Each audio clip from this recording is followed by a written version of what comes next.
selon un média d'État iranien. L'Iran a décidé de rappeler pour consultation ses ambassadeurs à Paris, à Berlin et à Londres. Ce trio avait constaté il y a une semaine l'échec de ses négociations avec Téhéran sur son programme nucléaire et avait promis le rétablissement des sanctions onusiennes dans le cadre du mécanisme dit du snapback. Ce samedi, sauf coup de théâtre, ces sanctions vont être réimposées, ce que dénonce vivement Téhéran. Explication en Iran, Siavash Ghazi. Les autorités iraniennes, notamment le ministre iranien des Affaires étrangères qui se trouvait donc à New York pour participer à l'Assemblée générale des Nations Unies, ont multiplié les gestes pour tenter d'éviter le retour de ces sanctions.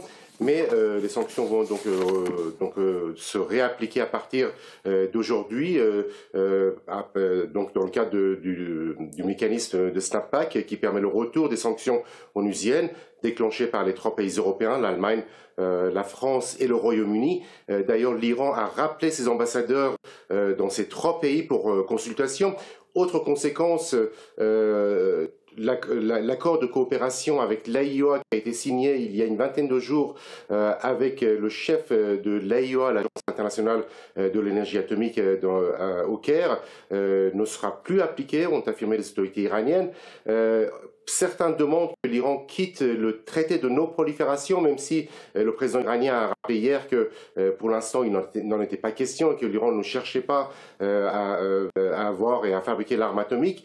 Mais des voix s'élèvent de plus en plus en Iran. Par exemple, notamment 70 députés ont demandé dans une lettre que l'Iran aille vers la construction de l'arme atomique puisque l'Iran ne bénéficie pas ni de l'accord nucléaire qui a été signé en 2015, ni donc de l'accord qui existait avec l'AIOA pour le contrôle et des garanties sur son programme nucléaire. Siavash, rappelez-nous quels sont les secteurs qui sont ciblés par le retour de ces sanctions et avec quel impact possible.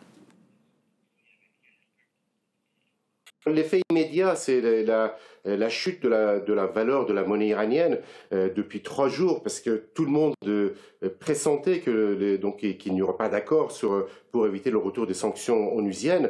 La monnaie iranienne a perdu 15% de sa valeur face au dollar et à l'euro, donc une chute très importante. Les experts pensent que cette chute va continuer au cours des prochains jours et prochaines semaines, donc des conséquences très importantes sur la vie de tous les jours, sur les prix, sur l'inflation qui est déjà très très forte. Le retour des sanctions permet par exemple le contrôle des navires iraniens, des navires marchands, donc pour les exportations de pétrole, mais aussi pour d'autres produits des navires qui apportent des denrées vers l'Iran.